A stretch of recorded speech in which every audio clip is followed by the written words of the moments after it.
Hi everyone, welcome. I'm Miss Karen and I decided to record a video to help you learn more about what's in a handbook because I know it can be quite daunting to read. So excuse me, I'm going to look at my notes as I go through the information. First off, you should know that the handbook can be accessed through our website, gorhamcooppreschool.org. You click on the Members tab and then choose Documents.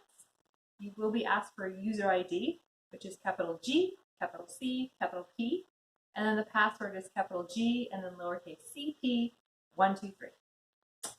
And there's going to be this hard copy at school that has the handbook, the bylaws, the nursery school regulations, also the newest COVID guidelines, and our most recent inspection. It's all in this. This will be at the preschool. If you ever want to take a look at it, you can ask to borrow it. The handbook begins with a history of the school and an explanation of a cooperative. There's also a list of programs available, the 2-day program and the 3-day program. And most important to me is our philosophy or our mission statement, which really drives everything we do. So here it is. The mission of the Gorham Cooperative Preschool is to provide a safe, nurturing, play-based program governed by the parent body and taught by professional early childhood educators with assistance from families. A strong sense of community is created by active family involvement. Each child's unique social, emotional, intellectual, and physical growth is supported as they learn to adjust to a structured school environment. Children participate in a variety of hands-on, developmentally appropriate activities. So there's a lot in that, but that's really at the core of what we do. The next section in the handbook talks about tuition. Tuition is due at the start of the month. You can pay online through PayPal. There's a PayPal fee. Or most people pay by check, which you can bring to school and hand to the teachers, and we'll make sure it gets in the tuition box. And there also is an option to pay cash if you need to.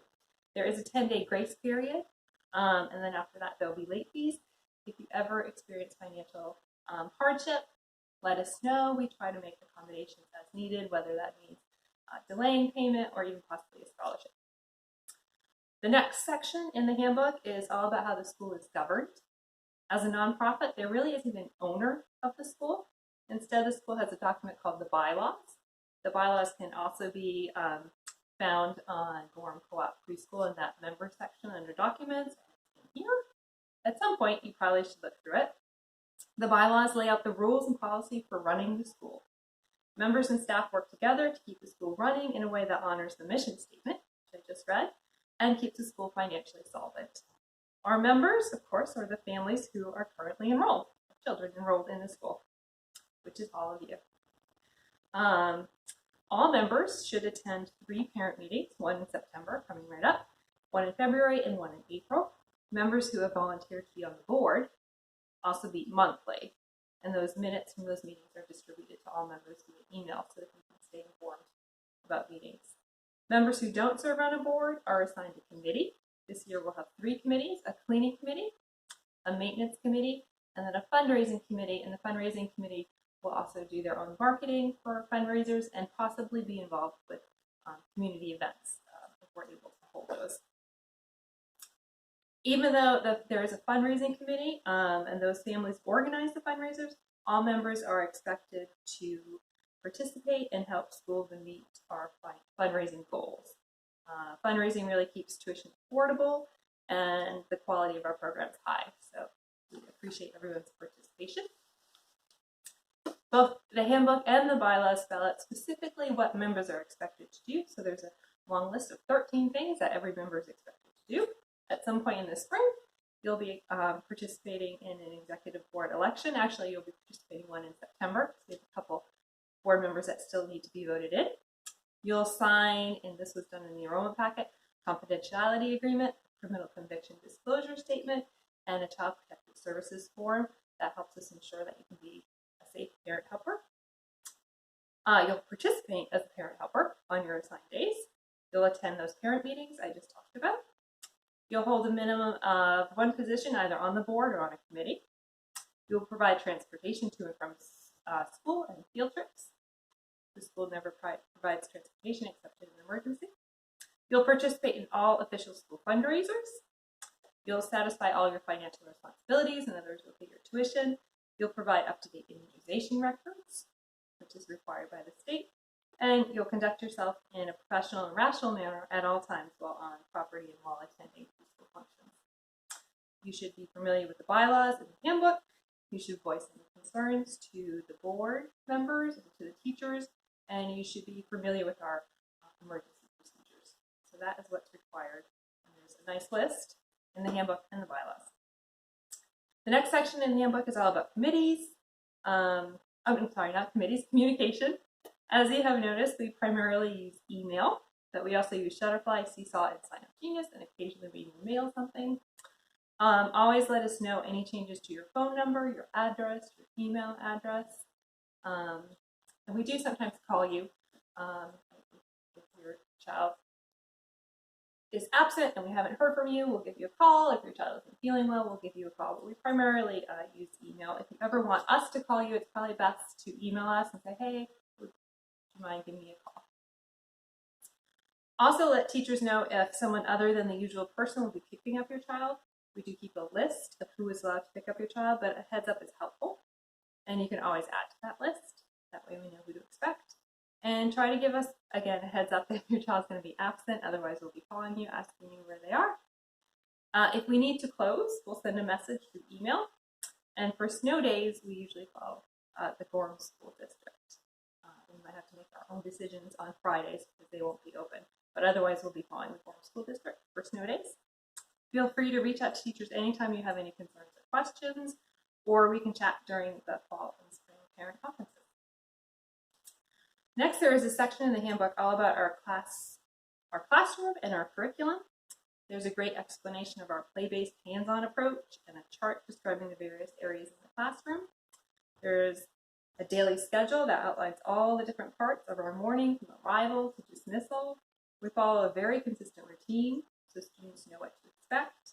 We do celebrate holidays and birthdays, and although options are more limited this year, we will try to schedule a couple of field trips. We already have one planned for Maine Audubon, and we like to invite some visitors like the local librarian or a firefighter, so hopefully that will happen again this year.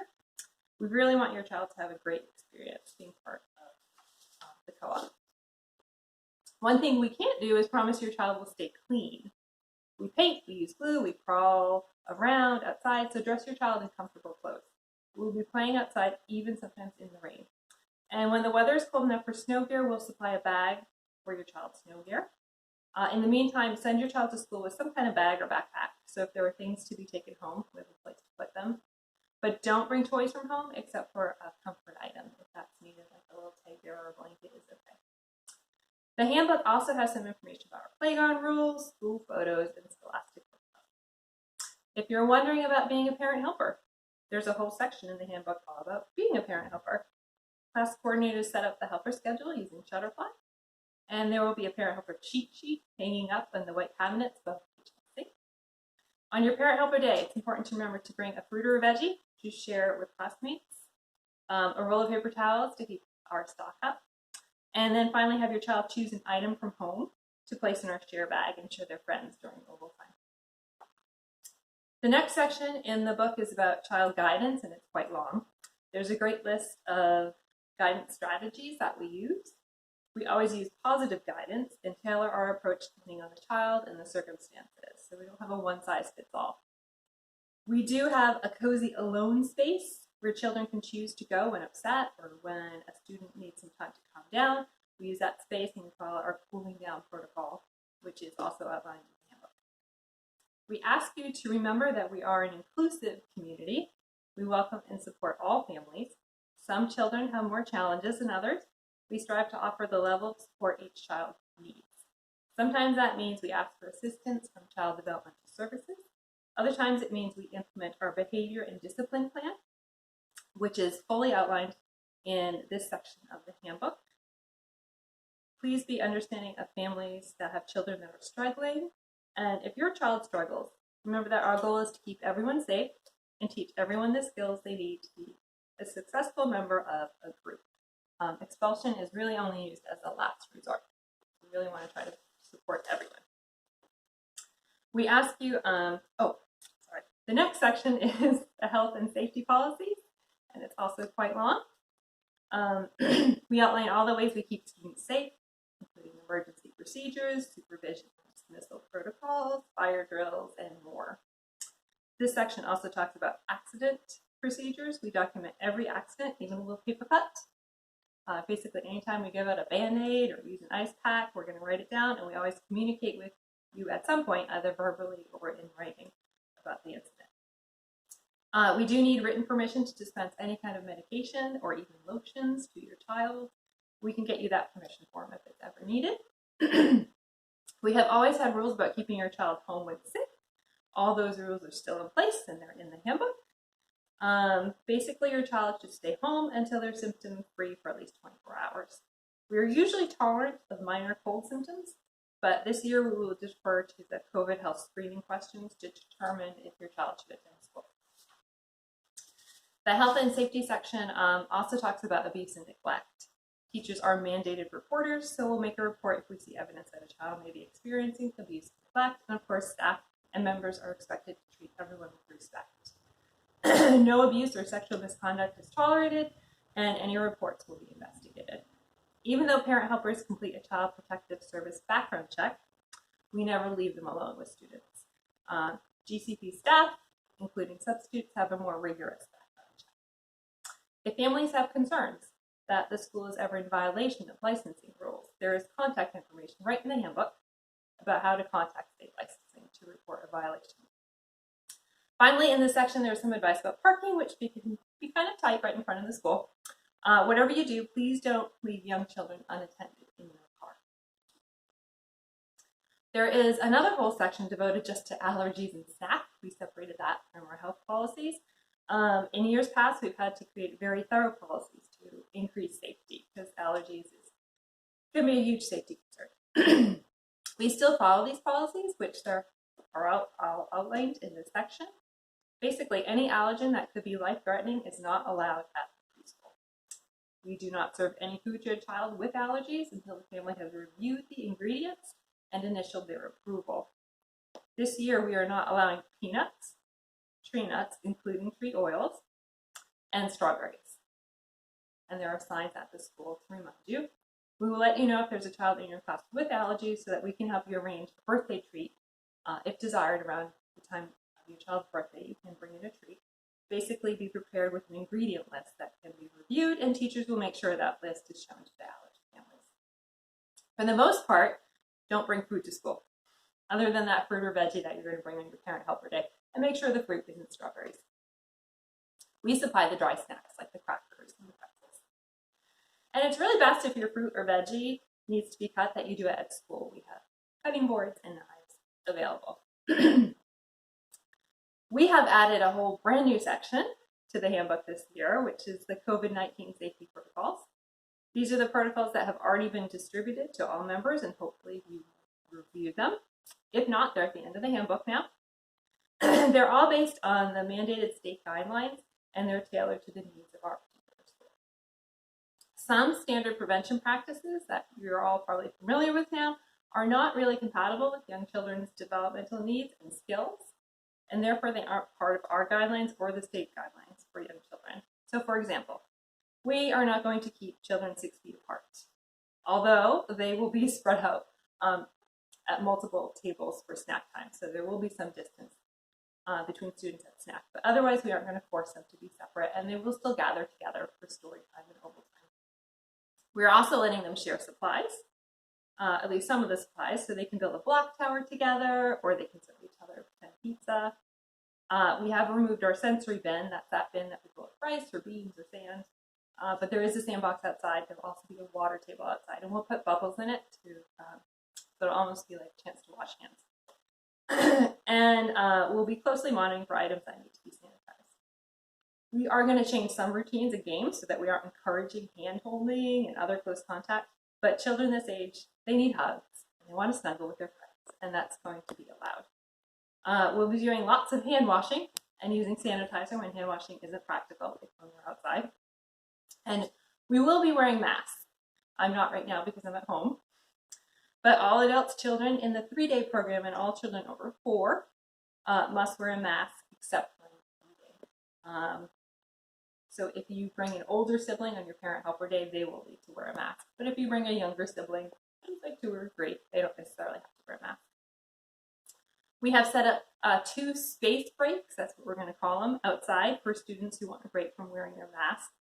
One is like a little hut they can go in, and one is a little mini picnic table, and they can go in the hut or sit at the picnic table by themselves and take a break from the mask when outside, because we know it could be a long day wearing that mask. And we know that there's a learning process. So we're going to be understanding that this could be a little bit of a struggle for some.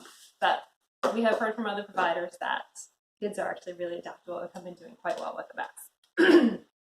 Finally, we have always used our daily and weekly cleaning routines, so we'll keep doing that. We'll increase the cleaning primarily of high-touch surfaces like door handles, and we're utilizing the outdoors more while the weather is mild. As the weather becomes colder, we'll go indoors, and we have air purifiers to help offset having less ventilation come winter time. Drop-off this year will be definitely different. It will be done right at the front door. We have been given permission to have just that one volunteer adult and any siblings that need to be brought in the school working as a parent helper, but otherwise families will not be allowed into the school, and families should wait outside the playground fence for dismissal. Once students are dismissed, families can enter and use the playground space if desired, so that would be after school, considered after school hours. Please make sure you review the screening questions. Everyone should have gotten them in the mail on this blue piece of paper. Review them in advance of each school day. We're just going to verify that you've reviewed them and ask if you have any health concerns or any exposure concerns. We won't be reading every single question every day, so please review them on your own. If you answer yes to any of the questions, either keep your child home, which is really the preference, or notify us, and you will need to wait for an answer before heading to school. We may be able to make an exception given the specific circumstances of why you answered yes. We will be consulting with Maine CDC to make that determination. Making that determination, that exception, could take up to 24 hours or longer. Maine CDC isn't always easy to get a hold of, and while we're working with students, we can't also be on the phone waiting for Maine CDC to contact us. So give us 24 hours to make a decision, please. The goal of the screening questions is to reduce the chance that someone unknowingly infected with COVID-19 attends the school. But please be understanding that some families have work and family demands that expose them more often to the general public. Not everyone can work from home and stay isolated, but as a cooperative community, we do expect everyone to take precautions and make responsible decisions in their daily lives. We are primarily going to look to the advice being given to public schools in Cumberland County for determining if community spread of COVID-19 ever warrants closing. If the state changes the Cumberland County status to red, we may close and convert to distance learning. The final determination will be made by the board. For the most part, childcares are allowed to stay open, but we may decide to follow public schools instead. We do expect families to pay a flat $100 a month fee for distance learning. We know distance learning is far from ideal, but with no tuition revenue, the preschool may not financially survive, and we want to be able to open back up when it's safe. So we appreciate the cooperation with that distance learning fee. Distance learning will include a weekly Zoom meeting and physical activity packets of things your child can do at home. If the Maine CDC determines that either class had exposure to an individual with COVID-19 and asks that all exposed quarantine, then we are going to have to close the school for that quarantine period. We may also close briefly if we suspect exposure, but we haven't had yet a chance to consult with Maine CDC, so we might close because of something concerning, and then we'll research it and we'll let you know. But ultimately, we're going to defer to the Maine CDC for what to do. If an individual has an exposure outside of school, so outside of school hours, not on school property, then only that family needs to stay home in quarantine or wait for test results as directed by the Maine CDC. Again, ultimately, we'll be referring to the Maine CDC for questions about who can attend preschool. And we really thank everyone for their honesty and understanding when sharing information and answering the screening questions to help keep us all safer. At the very end of the handbook, we're getting to the end. There's a more detailed description of the emergency plans. We call that section Yikes. Why? And it's always in capitals. Y-I-K-E-S. Honestly, I forget what Yikes stands for. It does stand for something. But the state of Maine requires every program to have a full Yikes plan, and it's right in our handbook. You're welcome to read it. The most important thing to know is that we're prepared. We have an emergency backpack of supplies. We have locations where we can go if we ever need to evacuate. We have ways to lock up and secure the building, and we have a plan for communication, primarily via text. But we'll also send out email, but we know people respond to text a little quicker, so our emergency communication will be first through text, and then email as a backup. At orientation, you will receive a pink paper like this, and it has the information you need to know regarding emergencies, and it has our phone numbers and our evacuations.